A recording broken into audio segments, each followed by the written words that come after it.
Hi, welcome to 90% Knitting. This is episode 245, and I'm Lisa, your host, also known as Fiber Nymph on Ravelry and Instagram. Today is Monday, June 12th, and I am freshly back from the TNNA trade show in Columbus, Ohio, where I was last weekend, and I have a lot of things I will share with you about that, but I'm going to hold on to that until we get through our regular content. So that'll be at the end of the 90% segment of the podcast this week. In the meantime, welcome. If you are new, I'm so glad you're checking the podcast out. And if you've been watching for a while, thanks so much for coming back. You can find information both about the podcast and about my yarn company, Fiber Nymph Dye Works, in lots of locations across the internet.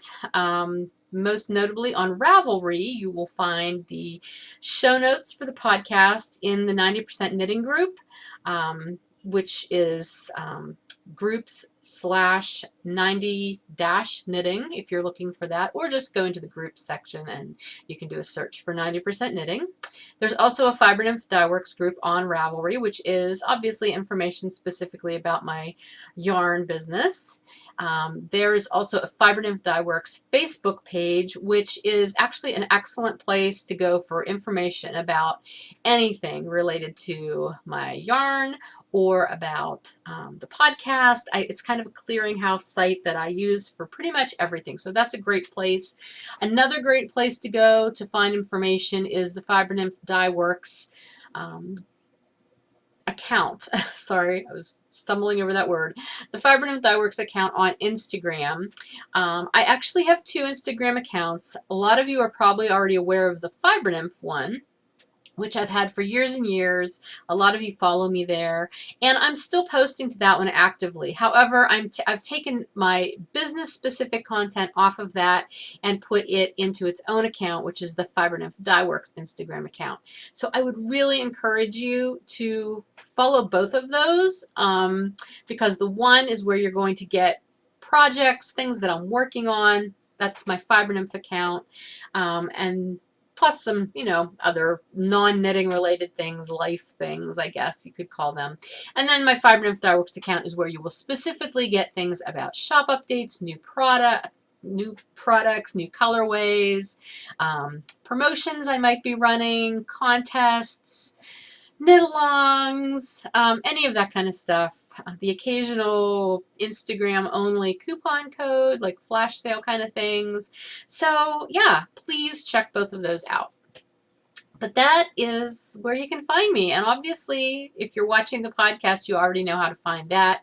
I upload it every time to both YouTube and to Podcast Garden. And from Podcast Garden, it gets fed to iTunes. So regardless of whether you like to watch on YouTube or iTunes, you should be able to find it in either of those locations.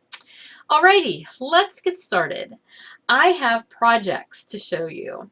And like I said, pretty much everything I'm going to show you this week are things that I did not even have cast on when I did my last regular episode. A couple of them I had cast on when I did my shop news and update preview video last Wednesday. I think I did it last Wednesday. It was before I went away. So yes, Wednesday. So you may have seen a couple of these items already if you watched that short Fiber Nymph Dye Works update video. Otherwise, you haven't seen them yet, so I'm going to show you. In last week's update, I came out with a new Pi Day colorway. If you're not familiar with my Pi Day colorways, they are self-striping colorways that the stripe sizes go in according to the numeric sequence of pi. They're related to that. So it's really kind of a nerdy kind of colorway. But I've got several of them out now, and this was a new one. And this one was called Edible Petal Pie. That is the tasty theme for this one. So the edible petals, obviously you're not going to make a pie out of petals, but I thought it was a fun thing. So we've got chive flowers. So if you've ever grown chives, you know they get these really fluffy purple flowers on them that are really pretty. So that's that one. And then this stripe, which is wee right here because it's only a 1 in the pie digit. You can see it better up here and right here. It's a variegated stripe for pansies. So it's got that darker purple plus a gold in it. So that's pansies. The orange is a nasturtium flower. The white is for daisies, because daisies have those pretty white flowers. The petals, I mean, the centers are yellow, but the petals are edible. And lastly, the blue is for borage, the borage flower. So those are 5 edible petals, and I created this colorway based on those. Actually, when I was researching it, I found a whole lot of edible flowers, so I'm pretty sure I'll probably be creating an edible petal 2 pie colorway, edible petal pie 2. It's kind of a tongue twister. But this is the first one, and I cast it on mainly because anytime I do colorways that have variegated striping in them, I can't just do up a mock-up in like Photoshop, because there's really no way for me to show that well unless I've knit it. So that's what I did. I knit it, and I started with this one. But because the first 2 stripes of this variegated were fairly small, I had to knit all the way down to here in order to take a picture for the listing page so that you could get a good look at it, which was sort of funny, but you know, whatever. But I decided to do it on my Traveler base. I had it listed in several different bases, so I chose one of the Traveler skeins, which is my sport weight base, so it knit up super fast. And like I said, before I left on my trip last week, I had it down to here. I took this with me, and I knit on it a lot with the first couple days we were away, plus all that car time. So I got the whole pair done. And I love them. It's actually my first finished pair of pie socks. I have another pair started because I started one with the Hallow Pie colorway from last Halloween, because it also has a variegated stripe in it. But I never actually finished that pair. Hopefully I'll finish them for this Halloween. But yeah, so now I have my own pair of pie socks. And you know, the cool thing about the pie striping pattern is it never repeats, because the digits in pie never repeat. So that's my edible petal pie socks on Traveler. And I did these on US 1.5s as opposed to US 2.5s, which I've used for sport weight socks before, which I'll mention again in a minute. And I like the fabric much better on the 1.5s, which is what, a 2.25 millimeter, I think? Yeah, no, 2.5 millimeter. I like the fabric a lot better. It's a little bit tighter. And I did these over 52 stitches. I actually, where's my leftovers? This was all I had left over from the skein. I used almost the entire skein for these socks. And these cuffs are quite a bit higher than I normally do my cuffs. I've always done about 5 or 6 inch cuffs, but these are closer to 7, maybe even a little bit more. And what I found, I just did a usual long-tailed cast on because I knit cuff down.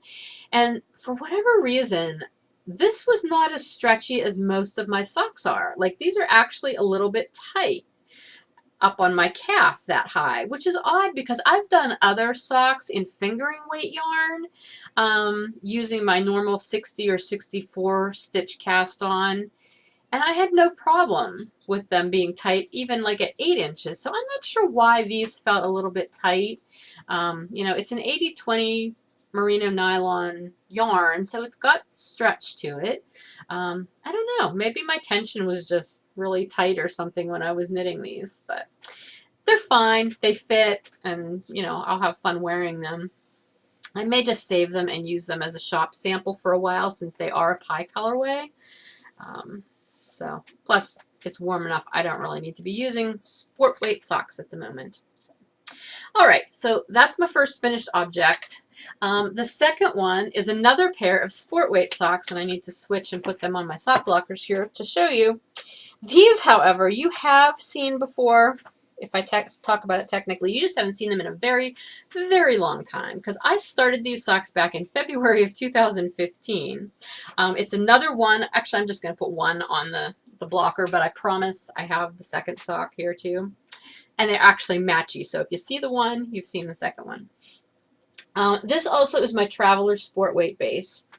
And this is in the colorway 6 More Weeks, which was a spring colorway. It was actually a club colorway from my 6 stripe sock colorway club that I did a couple years ago. But this is a pattern that I was designing, and I got the first sock finished, and I wanted to knit the second sock so that I could make sure I had the pattern written up well before I sent it out to test knitters, and I never got it done. This is me and designing. I'm not the world's fastest designer by a long shot, but now that I have the second sock done, hopefully I will be able to get this written up. However, this pattern is going to have 2 variations, so I actually need to knit the second sock of the other variation before I can completely do the pattern, but maybe I'll get this one written up and sent out to testers anyway, so at least I'll have half of it done. I don't know. I was really happy with how it turned out. There's a seed stitch motif in this one, and the heel incorporates that seed stitch motif. This is going to be called, it's the Whimsies sock pattern is the pattern for the whole set. This is a little less whimsy version of it though. The other version has some cables included. But anyway, I'm really happy with how it turned out. These I did do on the US 2.5 needles, so the gauge is a little bit looser, but I only did them over 48 stitches, so they fit fairly well. And obviously this is a shorter cuff. This is more along the height of my normal cuff. And so it fits perfectly fine.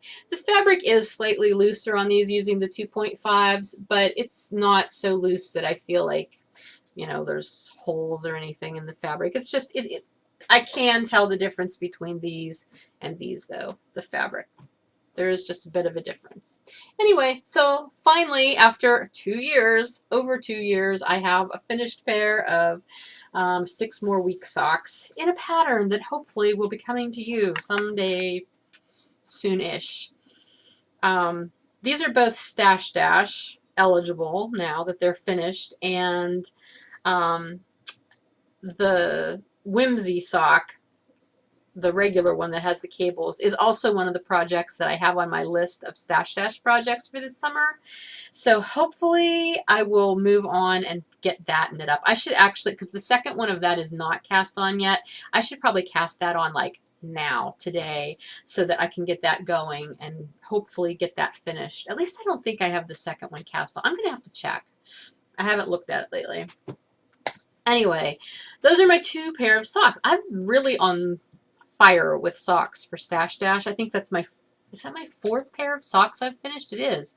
My 4th pair of Stash Dash socks. That's exciting. Anyway, the other project I have, you have not seen, because I cast it on while I was away and I finished it. Well, technically I finished it this morning, but I had it all finished except for the last 22 bind off stitches because I had a yarn chicken fail in the car. Unbelievable. And this is actually another one of my patterns, which has been around for a while. This is the TNNA KAL, which is another one I actually designed for a club. Well, actually, technically the colorway of these socks were for a club. This pattern was for a club though. So it's a textured pattern, and this has not been blocked yet. As you can see, it's not even, the ends aren't woven in at all. But it also has a lot of seed stitch. I love seed stitch. You know that if you've seen my designs before. I use seed stitch a lot. But this has both got seed stitch and cabling in it. But they're not twisty cables. They're just sort of meandering cables, which gives it that neat effect of just sort of texture. It's just the texture I love.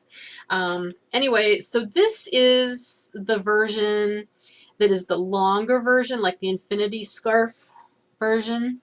And since it has not been blocked, it's not going to lay correctly. But it, you know, it's long. However, it's nice and stretchy. So you could actually double it and wear it nice and tight up around your neck with a coat or whatever. Okay, hi, sorry. I had a power outage. And while the camera continued to record, because I have my computer is hooked up to a power supply backup, whatever they're called. Wow, my hair. Okay, from taking the cowl off. The lights all went off, and the lighting was pretty horrible. So I don't actually remember at what point I was at whenever I was talking about the cowl.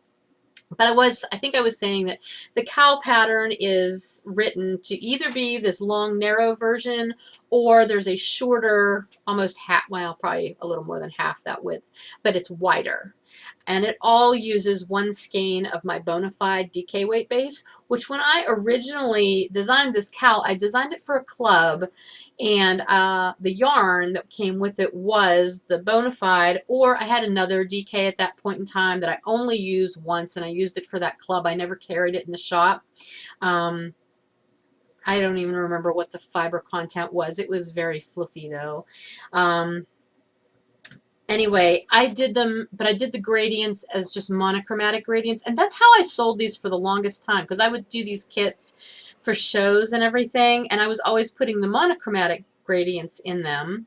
And after a while, it got to the point where people had seen those monochromatic gradients a lot, and so I started doing them with these color block gradients instead, and they started selling really well again, only I never had a sample of one of the ones with the color block gradient, because my samples were all from the original, the club samples that I did with the monochromatic gradient. So now I have a color block gradient, and so I'll have this one, and then my wider one, my sample is one of the original monochromatic gradients. So I've got one of each. That works. I do need to block this, and obviously I need to wind in my ends. Here's my oops, my yarn chicken. I knew I had some scraps of yarn, leftover yarn, that would either match this or be super, super close. And it is super, super close. It does not match 100% because this stripe is done in magenta, and the yarn that I had is my electric purple, and they're really close colors. Like I could never do two stripes of those two different colors and put them close together, because there wouldn't be enough variation. But for this, it works fine. Like looking at it, the light areas on the yarn go together really well. The darker area on this electric purple is not quite the same, but honestly, you're never going to see it. Once I get these ends woven, you would really, really have to look. And you'd have to look at it this way, and nobody's going to be looking at it that way. You're going to be looking at it this way and just seeing that cast off edge. I'm not worried about it. It worked fine. I just thought it was sort of ironic that it's my own pattern, and even in the pattern I talk about how to make sure you leave enough yarn for your bind off, and I still screwed it up myself. So it happens.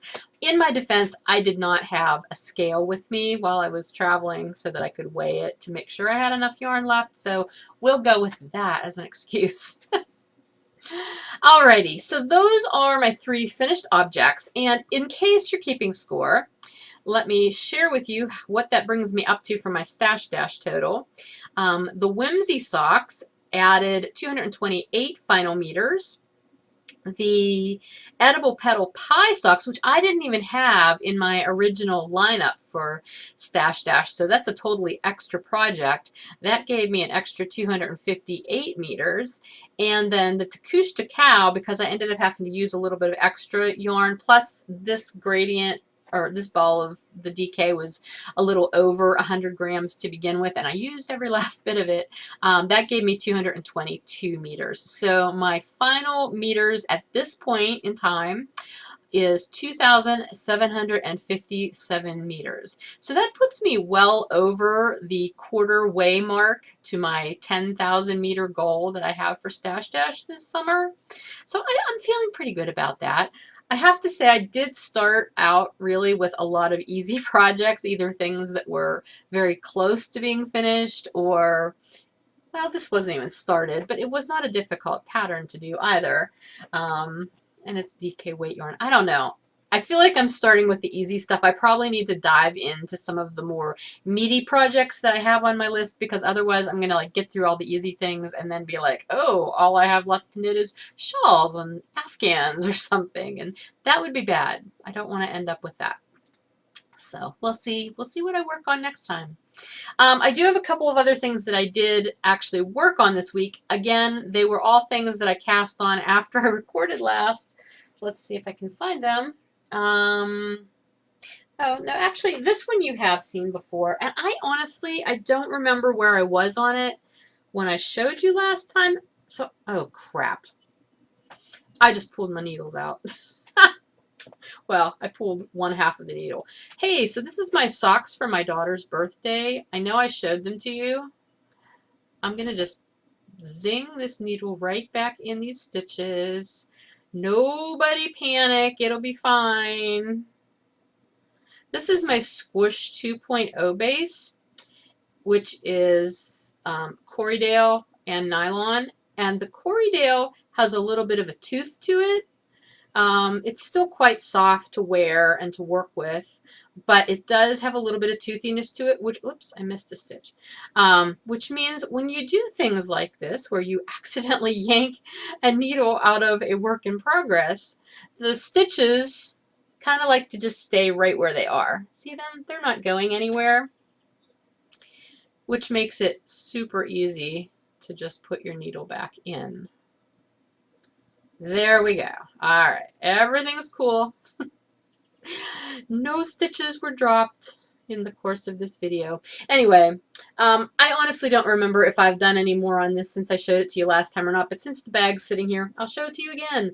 This is the Skittles colorway in my Squish 2.0 base, and I'm just doing a modified vanilla bean pattern or recipe, which is where you, when you get to the color changes, you just do a slip knit around one round so that you get that nice little sawtooth, or I don't know, sawtooth, but you know, you get that little detail there. I'm doing it every other color change in the sock, so not every single one on this one, which I like because there's 5 colors in this colorway, and so the colors that it will do that on will alternate as it goes down the sock. So yeah, I honestly don't know that I did much more on that since you saw it last, but now you've seen it again, so I should probably work on that since her birthday's in August. I know I have plenty of time, but I don't know. I just haven't worked on it lately. Okay. Another project that I did cast on, and you know what? Interestingly, everything that I've worked on this week has been out of my own yarn. That's not always the case. So if you're brand new, please don't think that this podcast is just a big advertisement for my yarn, because it usually is not. But for whatever reason, today it is. Basically, I cast on another hat. And this was, again, not something that was on my stash dash list, but my husband and I were going to sit one night last week and watch a DVD. And I didn't have anything I really felt like working on. I was tired, and I thought, you know what? I'm just going to start another hat because I've got lots and lots of worsted weight scraps. So I pulled out, this is my pumpkin orange colorway in my cozy base, which is my superwash worsted. So again, I'm just going to do another one of those hats that I've been doing a lot of lately with the nice like 6 or 7 inch long brim that you can fold up in the 2x2 ribbing. And then I pulled out these colors to work with it. This is lemon yellow, or actually no, it's not, it's gold. I'm sorry. My gold colorway. And when I pulled this out, I thought this was gray. The lighting in my office up at the mountain house is kind of bad.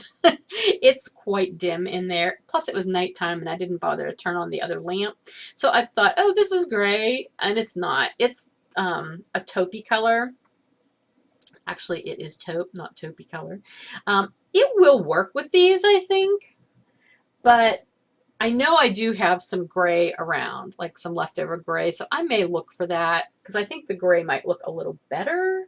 I don't know. I haven't decided yet, and obviously I'm not to a point where it really matters either, because I think I'm going to do the whole brim in the orange. That's the way I've been doing these hats anyway lately. I've been doing the brim all in a solid color. Yeah, I don't know. I believe I cast on 80 stitches again, 80 or 88. I'll have to count. I don't know. But that's a good number for these hats. Again, it's just a plain vanilla hat. You know, I'm gonna do the striping with those leftovers, so it'll probably be a charity hat. That's what I've been denoting these as lately. But it's using up scraps, and it's giving me yardage for stash dash, so it's all a win. Did I say I'm using US 6 needles? I'm using US 6 needles, which is a really good weight to make a nice fabric for a hat. Okay, lastly, this was another new colorway that I had in the shop last week. I feel like I should apologize for the fact that I'm just like showing you all this Fiber Nymph Dye Works yarn, but it is my yarn company, so I guess it's okay, right? It's just funny because usually I'm working on things from other yarns too. I have other yarn I can show you later though. So anyway, this was a new colorway, and this is my new swirl series of self-striping yarns that I'm coming out with this summer. And this one is called Margarita Swirl. And so again, since there's a variegated stripe in it, I needed to knit up a sample to have for the shop listing. So here, I'll show you the whole ball. And I'm using my bedazzled base for this one, so it's got the sparkle in it. And again, you would have seen this if you watched the shop preview video last week. But if you didn't, you haven't seen this yet. So this is just a plain vanilla sock, 60 stitches, 1x1 rib for about 1 inch, and then we get into the fun stripes. So I've got my basic lime margarita stripe right here, which, oh my gosh, the hotel we stayed at, right next door, there was a really, really good Mexican restaurant, and we enjoyed some lime margaritas one afternoon. Well, I guess it was evening, it wasn't afternoon, but we had some margaritas. So lime margarita, which is my favorite. And then this stripe is a strawberry margarita, if you're the strawberry margarita type. And then the one in the middle, the variegated wider stripe, was dyed up for the tropical sunset margarita that I found online. I just have to laugh because, you know, I was researching for colorways recently, and I came up with all these edible petal colorways or colors. And then I had to research margaritas. It's a hard life. What can I say? Somebody's got to do it, right? So that's how it stripes. And I love it. I absolutely love how these colors work up. So the variegated stripe has yellow in it for pineapple juice, and then the orangey peachy color is for mango, and then the cherryish red that's in there is for grenadine, because there's a little splash of grenadine in that particular margarita. And yeah, I love it. So I'm going to have a happy... Actually, by the end of summer, and I get done doing this series of colorways, I may have a whole lot of, well, they won't all be margaritas. Maybe I should make them all margaritas. I don't know. But I'll have a lot of swirly socks, or at least sock samples. Maybe I won't knit socks out of all of them. We'll see. But it's fun. Who doesn't love swirly, stripy socks? Alrighty, but that's everything that I worked on.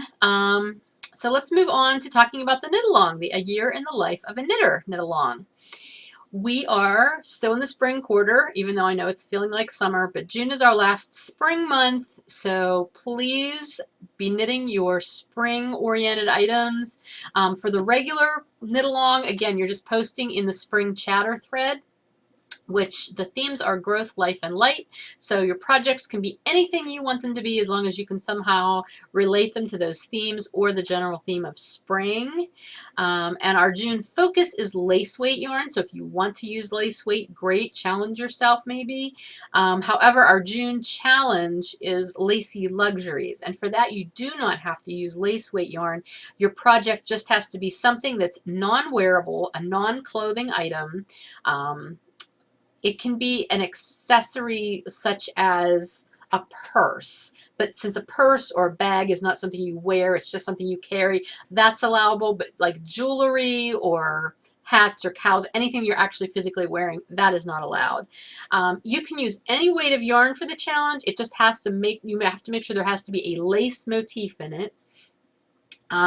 If you do use lace weight yarn, though, as defined on Ravelry as lace weight, then you get to post it twice. So that's 2 entries. There's no yardage requirement, so it can be something small like a Christmas tree ornament or a candle cover. It could be a dishcloth. If you want to do individual Afghan squares, lacy Afghan squares, that's perfectly allowable. Each individual square, as long as they are individual squares. If you're doing like a crochet granny stripes blanket, that really does not count as lace, so that will not count. If you have any questions, just PM me or ask in the regular, the actual general knit along thread, and I'll be happy to answer your questions. Someone did ask if a swatch would count, if they were swatching for a garment, but the swatch itself would not be part of the garment, therefore it would not be worn. I said if you can justify that swatch as being some other usable item, then yes, that would count. but you have to be able to justify it that way. If you're just saying it's a swatch, then no. It does actually have to be some sort of item that you can use in some way. So, alrighty. I do have a giveaway to do this week, and that is for the Emelyn Mae pattern by Jennifer Lassonde. She is also the host of the Downseller Studio podcast. So I did the drawing. I don't even know if I have the pattern sitting here. I'm sorry. My desk is a complete disaster because of everything I was doing to get ready to go away last week. So I am sorry. I do not have the pattern to show you again, but it's a beautiful pattern that she named after yet another one of her nieces, which she does a lot, Emelyn Mae. And we had, well, there were 30 posts, so there were 29 entries, and I did the random number generator, and the random number generator chose post number 27. 27, by the way, in case you'd like to know, is Linda, who is L-M-E-C-O-L-L. I always look at that and I want to say Lemcall, but it's not Lemcall because it's not L-E-M, it's L-M-E. So L-M-E call. I'm sorry, Linda, was post number 27. So you are the winner of the Emelyn Mae pattern from Jennifer. So please, when you hear this, Linda, PM me, let me know you won, and I will connect you with Jennifer, and she will gift that pattern to you. My prompt for this pattern giveaway this time was, tell me, let me read it directly so I don't get it wrong. What is something you remember that first made you feel more like a grown-up when you were still young? And I chose that because Emelyn is, I believe she's a young teenage girl at this point, and the pattern is one of those patterns, it just, you know, it has elements that could be considered younger, but it also has grown-up elements in it, and I just thought that was very, very cool for a girl her age to have a pattern named after her. So I was tickled reading your responses from all of your entries, and some of them I could totally relate to. But Linda's answer was being trusted to babysit her little brothers. So that would be a legit thing to make you feel older when you're responsible for somebody else. I have to say, my thing that I remember, and some of you posted this too, is when I first got to wear pantyhose, which for me is also closely tied with first being allowed to shave my legs, which I know that might be TMI, but I was a hairy kid. To be quite honest, I had dark hair. I still have dark hair, although it's a lot of gray, so I color it now. But like, you could really see the hair on my legs when I was around 6th grade. And 6th grade was when I was finally allowed to get out of, you know, knee-high socks and start wearing pantyhose to school.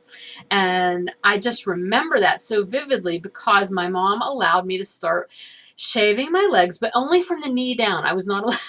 She said, you don't want to start shaving above the knee. I'm like, okay. But since my skirts covered the upper part of my legs, it didn't really matter much. But if I wore pantyhose without shaving my legs, you could see all that hair. It was embarrassing.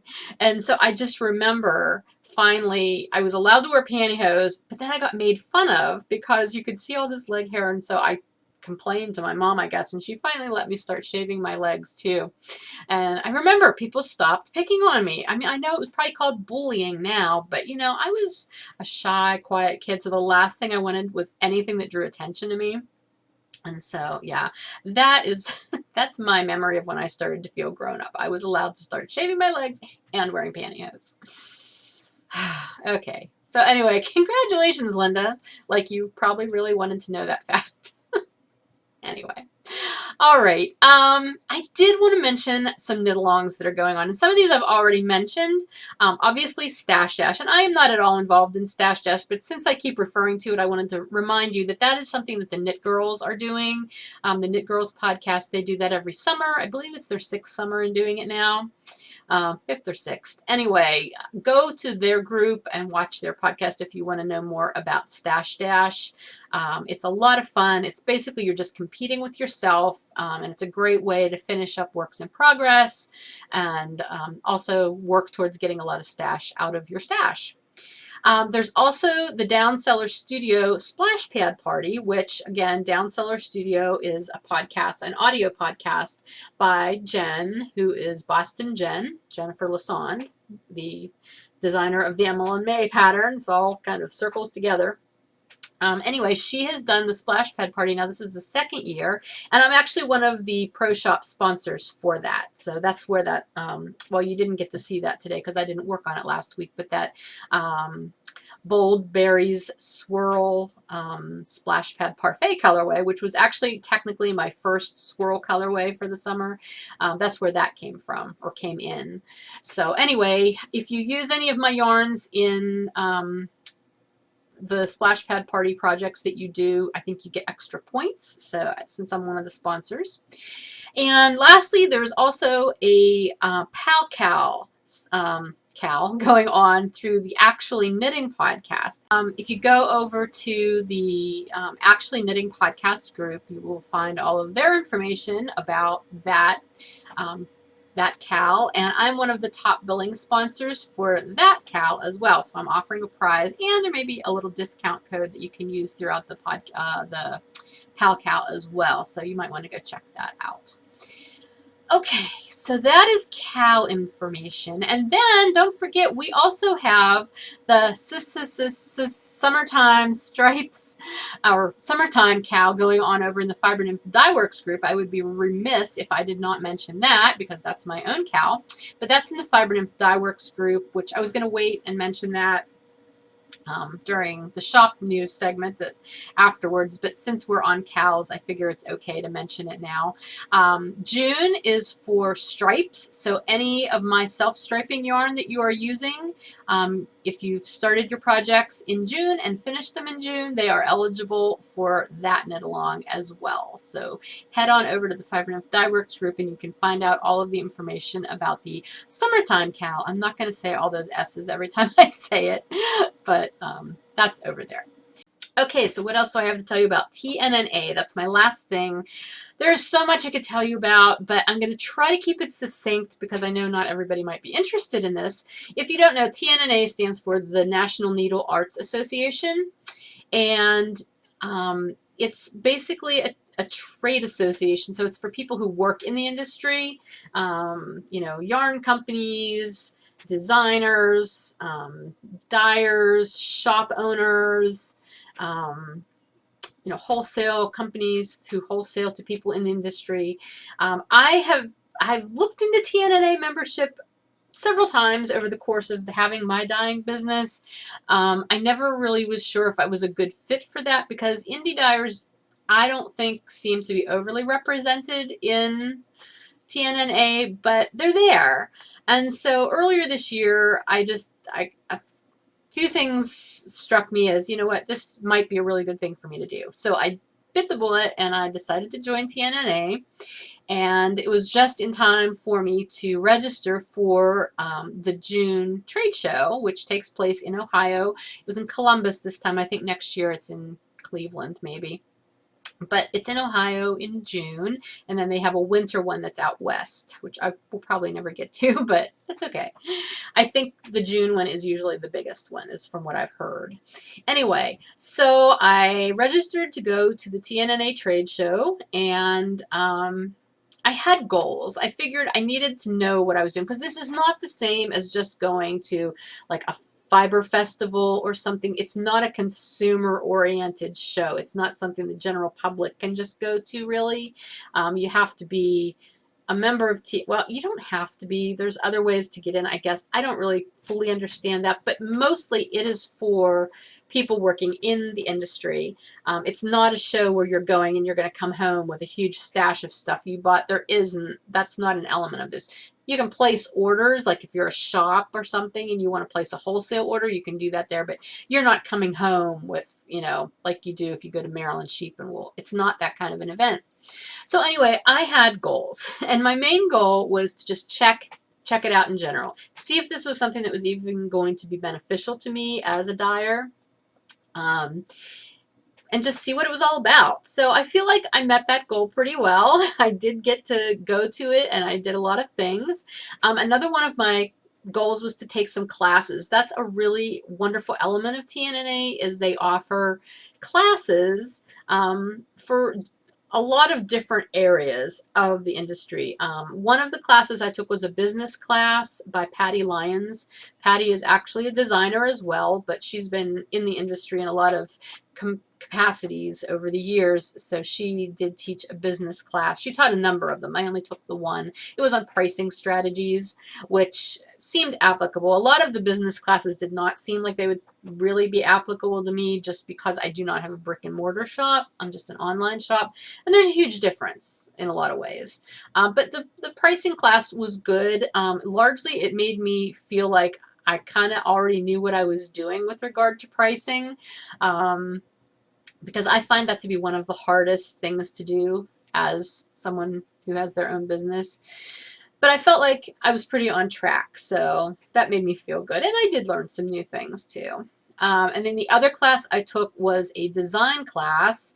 It was by Jill Walcott, who is a designer, and she has an extensive teaching background. She's from the fashion industry to begin with.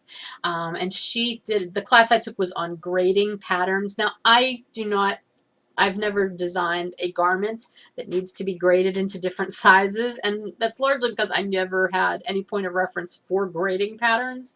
So I mainly took that class just to see what it was all about and to get a little bit of information. And that was what I got, was a little bit of information. That's not a slam to her. It's just that it's such a huge topic.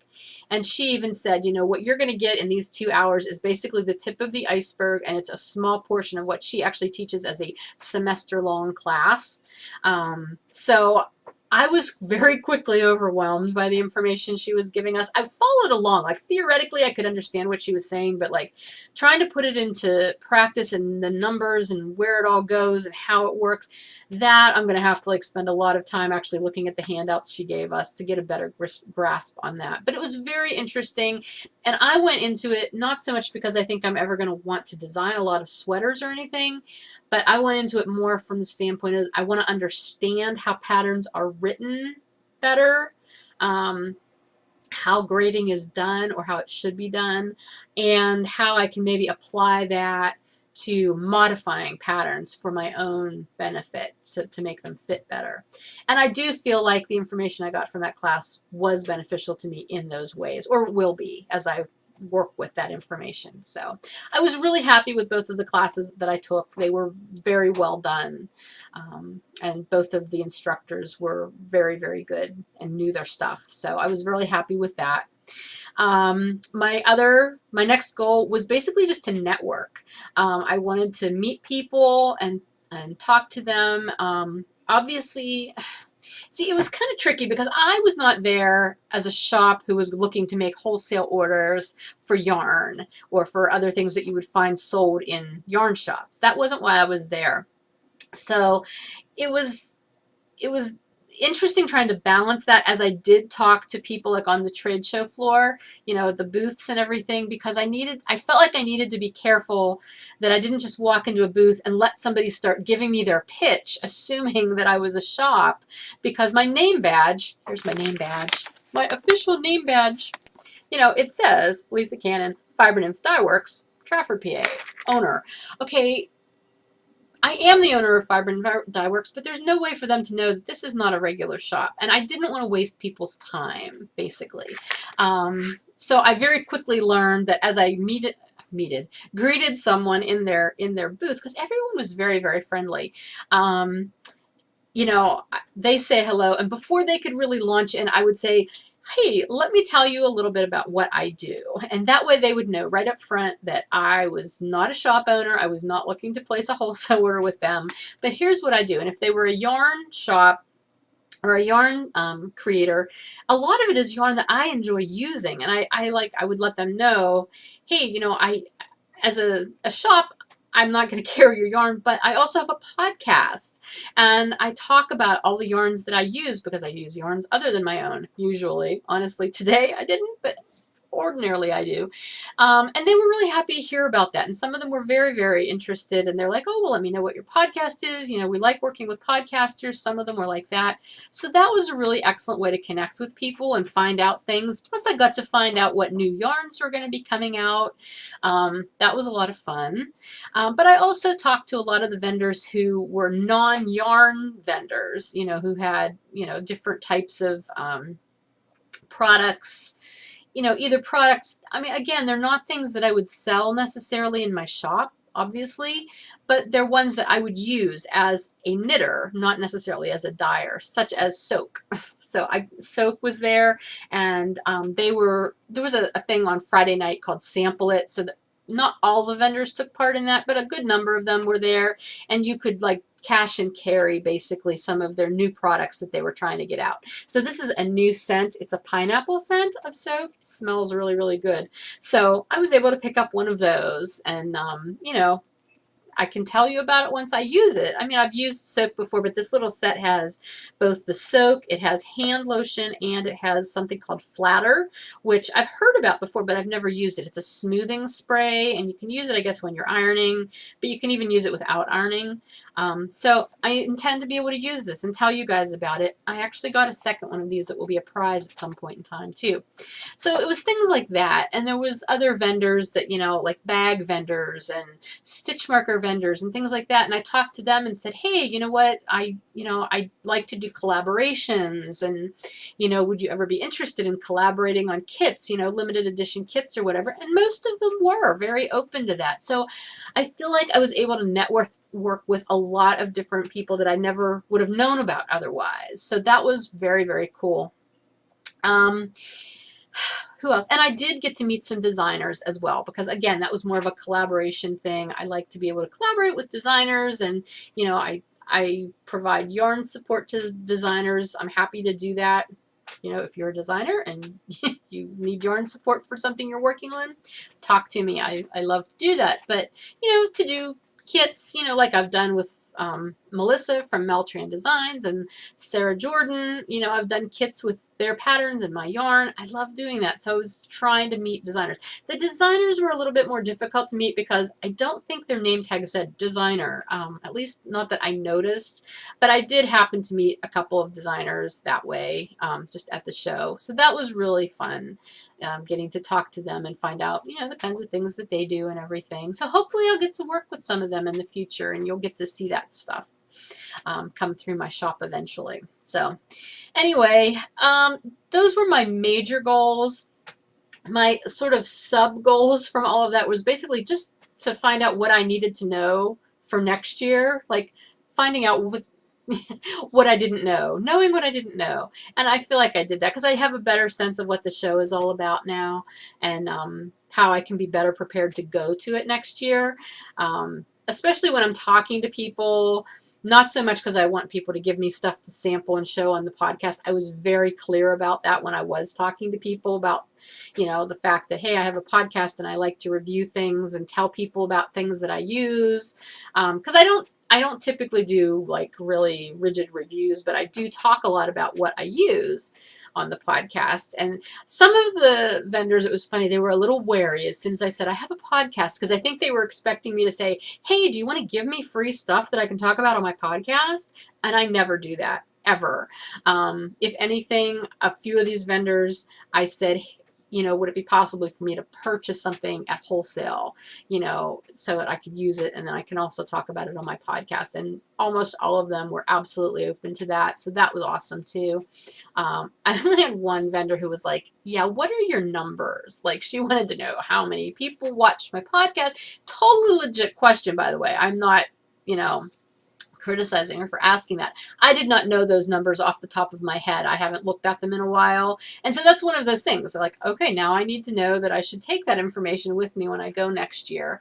But yeah, I got the sense that maybe she'd been kind of burned by podcasters in the past, wanting some free samples and then never hearing anything more after that, which sucks, because when people do that, that gives us all a bad name. So anyway, but that wasn't what I was after anyway. It was also just generally a very inspirational thing for me. Just seeing how people did booths. That's always something. Anytime I go to any kind of festival, I love to see different displays and different ways people show their stuff. So, I got, different ideas and different thoughts that maybe I can work into my own display. And also just ideas and inspiration for planning for my business for the future, because it's a living thing. It's always changing. And I feel very inspired in that way too. I also feel very overwhelmed because I've got like a billion thoughts going through my brain now after I've been there. And I have a lot of things to follow up on, a lot of contacts I made that I need to actually actively follow up on now that I'm home. So yeah, there's a lot to do, but overall, I will say it was a really, really useful event to have gone to. And Bill was with me. He came, he actually went to the pricing class with me. He did not go to the design class with me. But he really enjoyed it. It gave him a chance to get a much clearer idea of all the different facets of what I do and the industry that I'm in. So that was really nice. I liked that, and he liked that. A couple of the other things I was able to pick up while I was there was this little shawl pin. Isn't it adorable? The company is called Lickin' Flames. And they had some really interesting things there. Most of these booths don't have things you can actually pick up and buy there, but they did have some cash and carry shawl pins and buttons and things like that. So I was able to get this little guy because most of the ones that were left when I was there were just ones that they were sheep, not rams. They didn't have the horns. I wanted the horns. This was the last one that I saw that had a horn. So I got that. I also got this yarn. This is by Trendsetter, and this is not a yarn that I would typically be drawn to, but there was a fashion show Friday, and we caught like the last 15 or 20 minutes of the fashion show, and Trendsetter had several garments in it. One of them was this, it was like a poncho on one side, like this half, and the other half was like a pullover, had a sleeve. It was the coolest looking thing in the world. And so when we went to the sample it thing afterwards, they had the yarn that this was made out of, and I scooped up 2 of them. This was not the color it was made out of, the sample. I kind of wish I would have gotten that, but I didn't. I got these colors because I like these colors. It's a cotton acrylic yarn, but the thing is, it's 4 separate strands. I don't know if you can see it. I mean, it looks like thread, honestly. Is it gonna... I don't know if I can get it to there. So do you see that? 4 different strands there, very fine. But the way they're done is each strand changes color at a different place. So you get this effect. It's on this shawl. Like there's never an area where it's completely solid. And it looked really, really neat in this pullover poncho thing, which is apparently not even out yet. The pattern's not coming out for a few weeks, and I haven't even been able to log onto their website correctly. It wasn't working. I don't know. But I got the 2 balls to make that, hopefully. I'm not sure how that's going to go because knitting with 4 strands at a time seems like it's going to be probably a nightmare to not drop one of those along the way. But we'll see. We'll see how that works out. I was fairly well restrained. I got to tell you, because there were a lot of things I could have purchased, but again, I was really trying to stay in that mindset of what can I get that I will be able to use and talk to you about in a meaningful way that isn't just me buying stuff because it's there and I can. You know, I don't need that. I've got a huge stash already.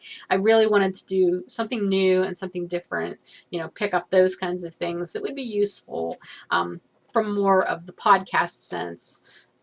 Because even though the podcast isn't what I do to make money, it is obviously related to my business. You know, I talk about my business and my yarn, so I see them as like intertwined. There's overlap. Like if there was a Venn diagram, here's the podcast, here's my business, and there's overlap.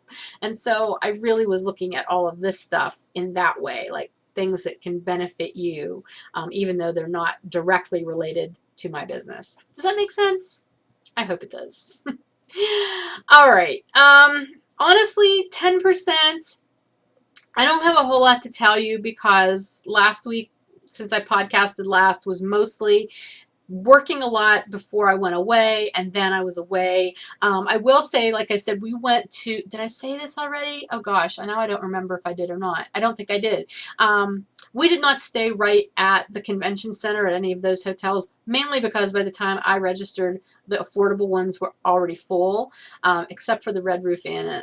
I don't like Red Roof Inns. Long story there, but I don't stay at Red Roof Inns.